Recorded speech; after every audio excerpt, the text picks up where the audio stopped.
عرض سلام خدمت دوستان عزیز. در این ویدیو آموزشی قصد داریم دستگاه اندازه‌گیری تیور RMS رو براتون توضیح بدیم. در سنجش جریان متناوب در شکل موجمون که سینوسی کامل هستش، معادله زمانی ولتاژ یک معادله سینوسی خواهد. در نتیجه در این شکل موج با استفاده از رابطه زیر مقدار مؤثر کمیت مورد اندازه‌گیری سنجش خواهد شد. در دستگاه اندازه‌گیری جریان متناوب همواره مقادیر کمیت از نوع مقادیر مؤثر یا RMS خواهند بود. چه زمانی در دستگاه اندازه‌گیری خطا ایجاد میشه؟ زمانی که شکل موج‌های ما سینوسی کامل نبوده یا سینوسی خالص نیستن و دارای هارمونیک. هارمونیک چی هستش دوستان عزیز؟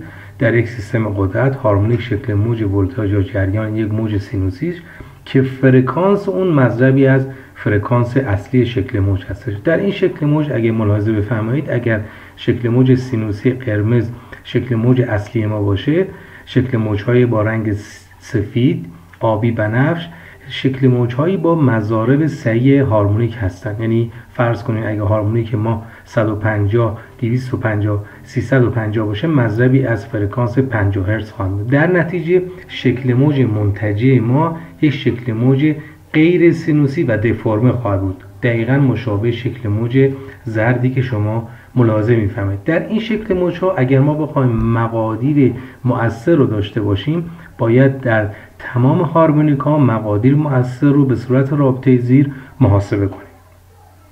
در نتیجه چه بارهایی برای ما هارمونیک تولید می‌کنند؟ بوبین‌ها، یکسوکننده‌ها یا رکتیفایرها، ترانسفورماتورها، دستگاه‌های UPS برق اصطلاحی، کورها به قوس الکتریکی، نیروگاه‌های خورشیدی، مبدل‌های DC به AC یا AC به DC یا همون درایوها، سافت استارت‌ها، قطعات الکترونیک قدرت، لامپ‌های کم مصرف. پس در شبکه‌هایی که ما الان داریم همواره وجود هارمونیک غیر قابل انکار هستش. در نتیجه دستگاه اندازه‌گیری که شما استفاده می‌کنین همواره باید دستگاه ترو RMS باشه. به عنوان مثال در یک سوکننده سه فازه زیر ملاحظه می‌فرمایید دامنه‌های هارمونیک سوم، پنجم و هفتم تقریبا 15، 12 و 9% دامنه هارمونیک اصلی ما خواهد بود. اگر دستگاه شما ترو RMS نباشه، اندازه‌گیری شما دارای خطا می باشد. خب در این شکل ملاحظه بفرمایید ما با یک دستگاه ترو RMS و یک دستگاه غیر ترو RMS یا استاندارد یک ولتاژ اندازه‌گیری کردیم. ولتاژ صحیح ما 234 ولته، اما ولتاژ غیر صحیح بدون دستگاه ترو RMS 251 ولت. تقریبا 17 ولت ما خطای اندازه‌گیری خواهیم داشت. به طور کلی در شکل موج‌های سینوسی کامل هیچ تفاوتی بین سنجش دستگاه اندازه‌گیری ترو RMS و معمولی وجود نداره، اما در شکل موج‌های مربعی، یکسوکننده‌های نیم موج یا تمام موج یا سه فازه، همونطور که ملاحظه فرمودید بین 10 تا 40% ما خطای اندازه‌گیری داریم، در صورتی که دستگاه اندازه‌گیری ما از نوع ترو RMS نباشه.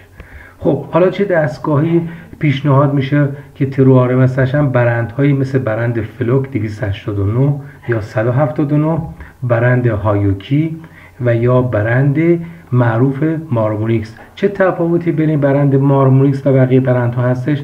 دقیقاً همون دقت رو برای ما داره، ولی از لحاظ قیمت و اقتصادی بسیار مغروم به صرفه خواهد بود. ممنون و متشکرم.